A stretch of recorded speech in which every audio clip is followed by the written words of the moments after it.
Now, this article is entitled How a Popular Movement Lost Popular Support, and it's written by one journalist from the Oakland Tribune in California. Her name is Drummond. And I met her, I know her personally, know where she lives. She had done an article about my recycling and so forth. But um, I guess that my understanding of this uh, the sit-in and so forth is different from what so many people understand.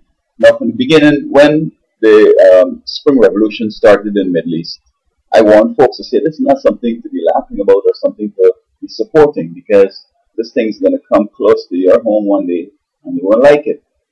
And so they were just having different types of things, but to create the chaos that is happening in the Middle East. Of course, they overthrow the big authoritarians, and then these people don't have no natural predator. Nobody could control them, and so they're out of control. You have in Libya the other day, rebels and others stormed parliament, and it leads to weak governments and constant changing and so forth, and continuing the fun of the sit-ins and so forth.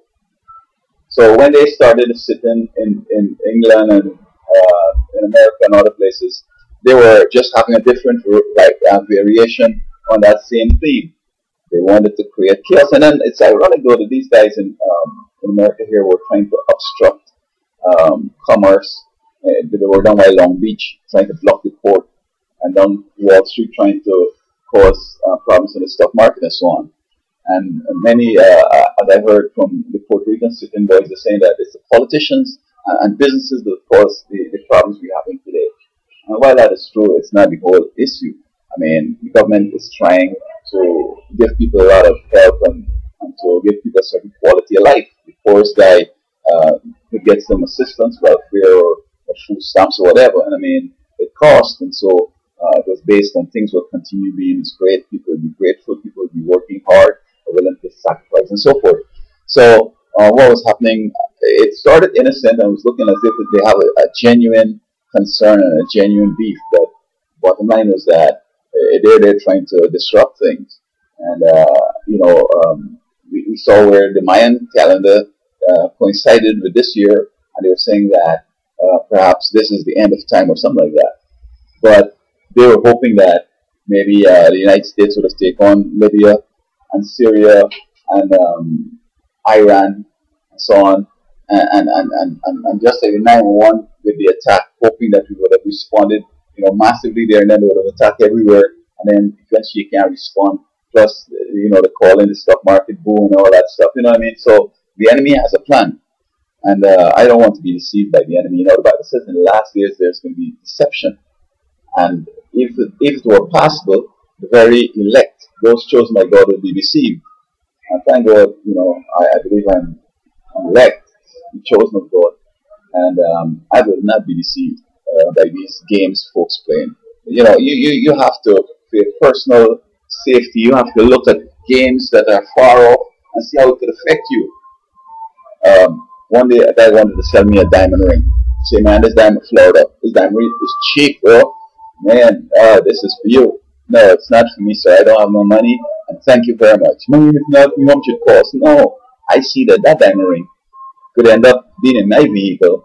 The police ride up behind me and say I didn't do a certain traffic procedure. That's good for the court. And he wants to search my van. You're going to get a search warrant, find that ring, then discover that it was taken in a brutal murder. And my fingerprints will automatically turn up on the mirror, my hair on the bed, my saliva on somebody else, some of my semen somewhere, and my footprint somewhere. All this kind of stuff they'll come with as long as they find you that ring. And that kind of allegations they'll be making would be so solid. It's not like one person said he saw you and he heard you and he went with you and all this kind of stuff. When you prove that he's a liar, it's over. No, they have your footprints, they have your fingerprints, they have your skin, they have your saliva, they have your blood. They have so much things that you can't escape from that. And you don't get executed straight up. So you have to basically look at things and try to be sometimes both pessimistic and optimistic and optimistic. Like neutral. You're excited about it and you start worrying about this thing. This thing could cause me some grief, man. like this woman. She said, you know what? I have a mother-in-law in or stepmom in Iran. She doesn't have no boyfriend, and she's smart.